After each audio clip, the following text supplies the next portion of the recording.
धनगर समाज जे 6 समाज बांधव उपोषणाला बसलेले आहेत।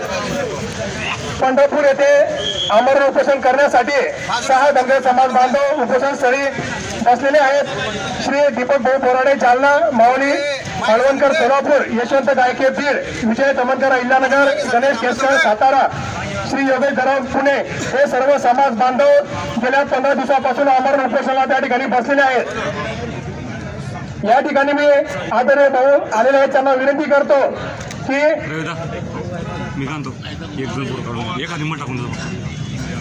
आमची एकमेव विनंती अशी आहे की गेल्या 70 वर्षापासून हा धनगर समाज हा पूर्ण पाठिंब्यानिशी या ठिकाणी आपल्या पाठीशी राहिलेला आहे। राज्य सरकारमध्ये आपण एक वजनदार नेतृत्व, आपण संकटमोचक आहात। माझी आपल्याला विनंती राहील की गेल्या 70 वर्षाचा बॅकलॉग या समाजाचा भरून काढण्यासाठी आपण महाशय कण त्यांच्या पोटात नाहीये। परवा 3-4 दिवसांनी चंद्रकांतदादा पाटील असतील, आपले शिवसेनेचे नेते 2-3 मंत्री त्या ठिकाणी येऊन गेलेले। माझी आपल्याला हात जोडून पाया पडून विनंती भाऊ की आपण हा प्रश्न आमचा मार्गी लावा, ही आग्रहाची नम्र विनंती। आपण या प्रसंगी आपलं आमचं म्हणणं। नमस्कार, जय मल्हार, एकट उपस्थित सर्व समाज बांधव त्यांच्या ठिकाणी आपण उपोषण केलेलं आहे। ती सुरुवात केली आहे किती दिवसात लगेच 10व्या दिवशी आपण त्या ठिकाणी केलेली होती। सगळे प्रतिनिधी त्या ठिकाणी आलेले होते। मला फक्त नाशिकहून मुंबईला जायला जवळपास 7-8 तास लागून गेले, त्यामुळे मी अडकून गेलो नाही। तर मी त्या बैठकीमध्ये अपेक्षित असतो नेहमी, आणि आजपर्यंत कुठली बैठक झाली नाही समाजाची की मी त्या बैठकीमध्ये नव्हतो, आणि मीच पुढाकार घेऊन सगळ्या बैठकीचं आयोजन नियोजन मीच करत असतो।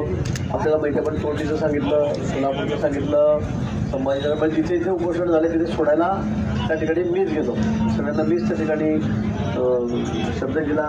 DCM CM यांच्याशी बोलण्याच्या ठिकाणी करून दिलं। तसंच परवासुद्धा पंढरपूरहून साहेबांचं साहेबांचं बोलणं झालं। अनेक लोक त्या ठिकाणी पडळकर होते, बाळासाहेब होते, सर्वांचं मी बोलणं करून दिलेलं होतं। आणि म्हणून 3-4 दिवसापूर्वी जी बैठक झाली ती अतिशय सकारात्मक बैठक मला वाटतं मुंबईला असं अतिथीगृहामध्ये त्या ठिकाणी झालेली होती। त्यानंतरही मला कळलं नाही, आता 3 दिवस वर होऊन गेले, अजूनही का उपोषण सुटत नाही, तर काय त्यांच्या बोलण्यामध्ये आपण तर राहिली। तर उद्या कॅबिनेट आहे, कॅबिनेटमध्ये मी स्वतः विषय काढून हा उपोषण म्हणजे हे 2 दिवसात कसं संपेल यासाठी माझा निश्चित प्रयत्न त्या ठिकाणी राहील। प्रयत्न करतो की आपल्या मागण्यांचा सकारात्मक विचार होऊन ते उपोषण कसं सुटेल यासाठी माझा प्रयत्न राहील। आपण बघितलं असेल की आपल्या समाजात आपण काहीच ते माझ्याकडे जे माझ्या खात्याच्या माध्यमातून करण्यासारखं आहे ते आपण सगळं त्या ठिकाणी केले। राज्यभरामध्ये आपण 50 कोटी रुपये सामाजिक स्वभावाप्रमाणे दिले, 5 कोटी जळगावला त्या ठिकाणी दिले। आपण स्वतः बारामतीच्या कॉलेजला की जे अशक्य होतं त्या ठिकाणी